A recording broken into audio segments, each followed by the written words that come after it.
Hi friends, welcome to our channel. Satyabhama serial next ఎపిసోడ్లో ఏం జరగబోతోందో ఈ వీడియోలో చూసి తెలుసుకుందాం. సంజయ్ సంధ్యని మోసం చేస్తున్నాడు అని అన్న చక్రి అసలేం జరిగింది అని తెలుసుకోవడానికి ఈ వీడియోని స్కిప్ చేయకుండా ఎండ్ వరకు చూసేయండి. సంధ్య సత్యతో గొడవ పడి మరి నేను ఈ ఇంటికి కొత్తగా కోడలిగా వచ్చాను, అందుకనే ఈ ఇంట్లో దేవుడికి పూజ చేయడానికి నాకు సర్వ హక్కులు ఉన్నాయి. ఇప్పటి నుంచి రోజు నేనే ఈ ఇంట్లో దేవుడికి పూజ చేస్తాను అని పూజ చేస్తూ ఉంటుంది. పూజ పూర్తి అయిన తర్వాత అందరికీ హారతిని ఇస్తూ ఉంటుంది.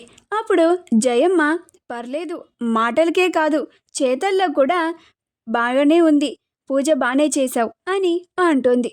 అప్పుడు భైరవి, మరి సంధ్య అంటే ఏమనుకున్నావత్తమ్మా, సత్యలా అనుకున్నావా ఏంటి అని అంటుంది. అప్పుడు జయమ్మ, నువ్వు సంధ్యని మెచ్చుకోవాలి అని అనుకుంటే సంధ్యని మెచ్చుకో, అంతేకాని మధ్యలో సత్యని ఎందుకు అంటున్నావు అని అంటుంది. అప్పుడు భైరవి, నేను అన్న దాంట్లో తప్పేముందత్తమ్మా, సత్య ఒక్క రోజైనా మనతో ఇంత మంచిగా ఉన్నదా చెప్పు, చెప్పిన మాట విన్నదా చెప్పు, కానీ సంధ్య చూడు వచ్చినప్పటి నుంచి నా మాట చక్కగా వింటుంది అని అంటుంది. ఈలోగా మహాదేవయ్య అమ్మా అని జయమ్మని పిలుస్తూ ఉంటాడు. అప్పుడు జయమ్మ, వస్తున్నాన్రా మహాదేవా అని అక్కడికి వెళ్తుంది.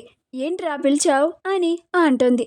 అప్పుడు మహాదేవయ్య, సంజయ్ సంధ్యలకి శోభన ముహూర్తం పెట్టించడానికి పంతులు గారిని పిలిపించానమ్మా అని అంటాడు.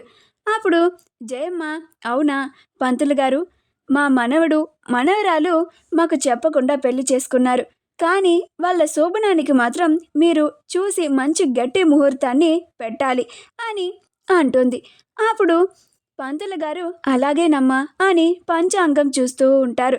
పంచాంగం మొత్తం పరిశీలించిన తరువాత, అమ్మ మీరు చెప్పిన దాన్ని బట్టి మీ మనవరాలు మనవడికి శోభనానికి ఒక 2 రోజుల్లో మంచి ముహూర్తం ఉందమ్మా అని అంటాడు.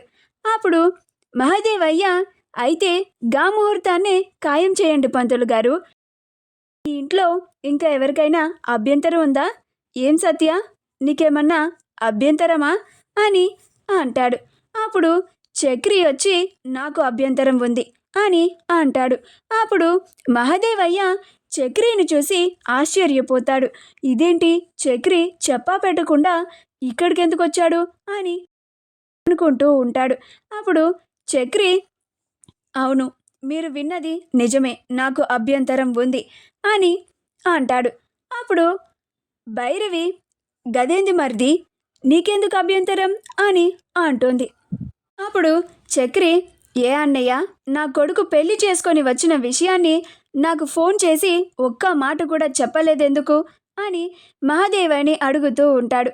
అప్పుడు మహాదేవయ్య, గది చక్రి, నేను టైం చూసుకొని నిదానంగా చెప్దామనుకున్నాను, ఎందుకంటే వాళ్ళు మాకు కూడా చెప్పకుండా లేచిపోయి గుడిలో పెళ్లి చేసుకొని వచ్చిర్రు, అందుకే మిగతా తంతులన్నీ మేము దగ్గరుండి జరిపిస్తున్నాము, ఇవన్నీ పూర్తయిన తర్వాత నిన్ను పిలిపించి చెప్దామని అనుకున్నాను, ఈలోగా నువ్వే వచ్చేసావు అని అంటాడు.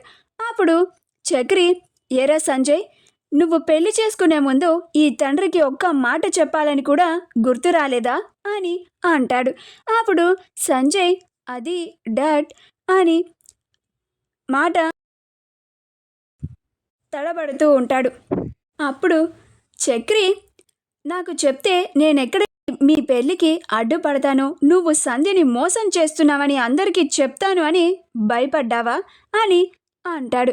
మా వీడియో కనుక మీకు నచ్చినట్లయితే లైక్ చేయండి, షేర్ చేయండి, మా ఛానల్ని సబ్స్క్రైబ్ చేసుకోండి, పక్కనే ఉన్న బెల్ ఐకాన్ని క్లిక్ చేయడం మాత్రం మర్చిపోకండి.